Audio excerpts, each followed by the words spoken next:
नमस्कार. शुभ संध्याकाळ सगळ्यांना. आई आली, आई बाचे गावी. ती चालली तिच्या भावाला भेटायला. आजारी होते तिचे भाऊ, त्यांना चालली भेटायला. तर बाबा गेल्यात बाहेर. माझी चालली स्वयंपाकाची तयारी. पोरं गेल्यात क्लासला. आता स्वयंपाक काय करायचा तर वांग्याची भाजी आणि भाकरी. भात तर काय नको म्हणतात, खात नाही. तर बघू. थंडी आज जरा कमी. आभाळ येते आमच्याकडे. तुमच्याकडे येते का आभाळ सांगा. आज उगवलं बाई चंद्र.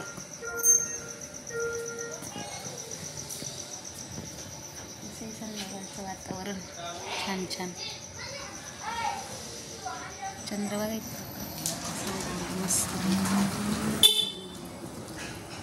कशी दिसते आमची आळी. शांत सगळं शुकशुकाट आहे बघा थंडीमुळे. इकडं पण बघा कसं आहे सब कुछ ठंडा ठंडा. काही नाही, चालली स्वयंपाकाची तयारी. बाबा म्हणले आलो फिरून. बाबा गेले चक्कर मारायला बाहेर. का नाही गाय म्हणजे पिशव्या जणू काय महिनाभर चालल्यात गावाला. काय हा माझे घेतले नव्या 2-3 साड्या. तुम्ही घेतले नव्या 2 घेतले त्या. होय उद्या निसून जायला. हा ते पगारीला जायला जुनी साडी. कुठं चालली आहे तू? भावाला भेटाय. बर बर. काय झाले तुझ्या भावाला? ऑपरेशन झाले.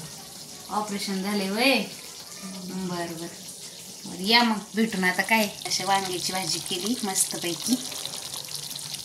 आणि वांग्याची भाजी केली त्याच्यात असं गार पाणी नाही टाकायचं, गरम करून पाणी टाकायचं, मग तर्री राहते भाजीला.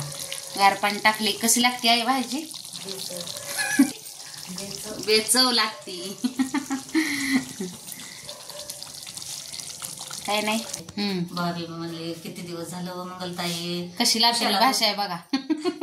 आणि 2-3 दिवस फोन लावला उशाला तर उशाने पुण्याला पुण्या मुमताज आहे ना. हा हा होय का.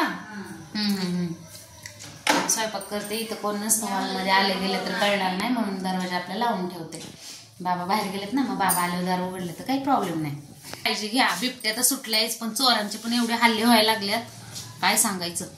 लय चोर सुटलेत आमच्या इकडे. सारखंच चालू आहे. आज ह्याचं घर फोडलं, उद्या त्याचं घर फोडलं, असंच चालू आहे. त्यामुळे सगळ्यांनी सावध राहावा.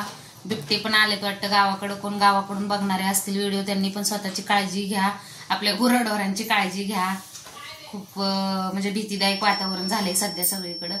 त्याच्यामुळे काळजी घ्या, व्यवस्थित राहावा आणि माझे व्हिडिओ बघत राहावा, कमेंट करत राहावा, सबस्क्राईब पण करत राहावा. काय चला तर मग बाय सगळ्यांना.